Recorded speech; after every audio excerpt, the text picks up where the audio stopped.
Hello everyone, Talking Wildlife presents How to Tell the Sex of a Barn Owl, hosted by Poppy Barnes and Oscar Wiesel. Hello and welcome to BarnOwl.live. Thanks for joining us on our Talking Wildlife podcast. I'm Poppy and today I'm joined by our owl expert, Oscar. Hello, Oscar. Hello, Poppy. Hello, listeners. Right, Poppy, let's get into today's podcast. Sure, Oscar. Let's get comfortable and into position. Are you ready, Oscar? Let's go for it.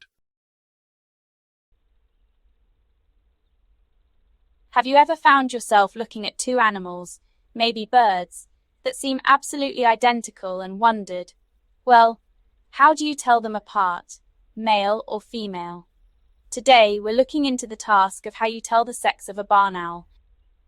It's a fascinating topic, and it's not easy to tell the difference between a male and female barn owl. They look so similar, but they're full of these really subtle differences.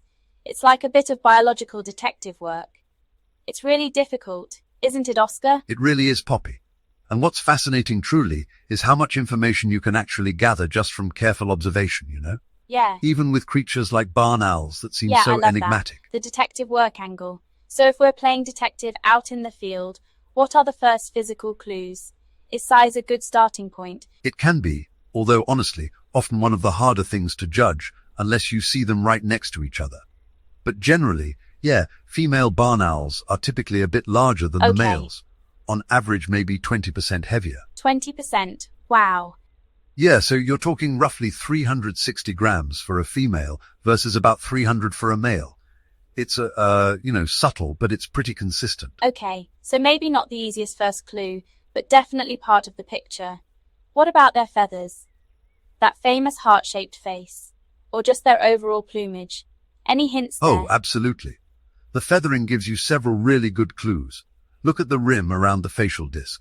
Females often have a slightly darker, maybe more defined brown edge there. And then their overall body color. Females tend to have a buff-colored throat like a scarf. Males, on the other hand, have a whiter throat area and are lighter overall in comparison. I think, Poppy, this would be a good time to show a graphic of the differences between male and female barn owls with a helpful diagram for our YouTube viewers. If you're listening to us as a podcast, we've created a handy summary of the differences between male and female barn owls with a helpful diagram to explain it visually. I'll give details of how to download it at the end of the podcast. Good idea, Oscar. Visual aids are always useful. So just to recap, Oscar, the cleaner white chest and throat area often points to a male barn owl. Often, yes. It's like nature's little visual code for their different roles. That makes sense. Now, I've heard people mention the spots. Is that like a reliable thing? The spot check? Ah, yes. The spots. This is where it gets really interesting, actually, and is often a much stronger indicator. Females tend to have noticeably more small flecks or spots. Yeah, particularly on their flanks and across their chest. If you see quite a few spots, lots of little marks and a buff-colored throat, it's a very strong sign you're looking at a female. So more spots likely equals female. Got it. Exactly. And even their tail feathers tend to be a touch darker in females compared to males. It's all these little details. Right. Nature's fingerprint, as you said. Okay, so we've got these visual clues: size, facial disc rim, overall color, the buff-colored neck, spots, tail feathers. But what about how they act? Are there behavioral, smoking guns? There absolutely are. Behavior gives you some incredibly clear insights, especially during breeding season. Okay. Like what? Well, during courtship, you often see mutual preening, right? Grooming each other. The female often does the lion's share of the preening on the male. Really? A bit of an imbalance there. Yeah, slight imbalance.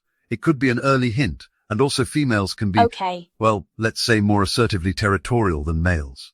It's likely linked to that instinct to secure and defend a good nesting spot. Right. Protecting the future nursery makes sense. Okay, those are good behavioral hints. What's the most definitive clue if you happen to be watching a pair near a nest? Oh, okay. This is often the real clincher, the clearest sign usually. During that incubation period, which is about a month long, it's the male who always does the hunting. He brings all the food back to the nest. The female stays put incubating the eggs. It's just incredible how all these little pieces, a few extra spots here, who's bringing dinner there, the buff-colored throat, they all add up. So hopefully you listeners feel a bit more equipped now with the subtle secrets to tell male and female barn owls apart. going beyond just the obvious. You're basically a barn owl detective now. Thank you, Oscar. You really are an expert on barn owls, aren't you? How do you know so much about them? Well, Poppy, if you haven't noticed, haha, I am a barn owl. Oh, why, of course I noticed, Oscar. As they say, it takes one to know one. It's been a pleasure chatting to you, Oscar, and I think that just about wraps up the podcast. Thank you for watching and listening to our podcast, everyone. All our podcasts are available to download as a helpful reference document from our website. We produce them in a handy PDF format, and where relevant, we include illustrations along with factual information, making it an excellent resource for educational use or just general interest. There is a download link in the video description for those watching this podcast on our YouTube channel. For people listening to the podcast, please visit our website, BarnOwl.live, that's BarnOwl.live, and download the handy resource document from there. More podcasts are available in our Talking Wildlife series, so please look out for them, or better still, subscribe to our YouTube channel and you will be automatically notified when we release new ones. Our YouTube channel is BarnOwl.live, based in the Peak District National Park in England. Thank you, Oscar. You're welcome, Poppy. As Oscar said, please subscribe to our YouTube channel BarnOwl.live, where you will find live wildlife streams and videos all in addition to the podcasts. For any listeners who would like to join us on social media, we also have an Instagram account called Peaky Wildlife. We post wildlife pictures on it, taken by ourselves in the Peak District National Park. These include magnificent wild stags, barn owls, and other wildlife. Head over to Instagram to find us under Peaky Wildlife. That's Peaky Wildlife.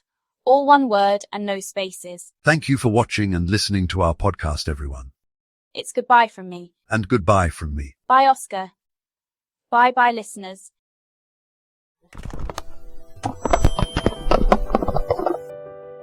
Phew. Are the microphones off air, Oscar? Yes, Poppy, all done and dusted. Are you hungry, Oscar, or have you still got irritable owl syndrome? I'm starving. Yeah, me too. I wasn't hungry, but all of a sudden I'm famished. What do you fancy, Poppy? How about going out for one of those all-you-can-eat buffets? I prefer a takeaway, Oscar. How about a really nice curry? Haha, Poppy, great choice. Can we also get 4 vola doms and a pickle tray?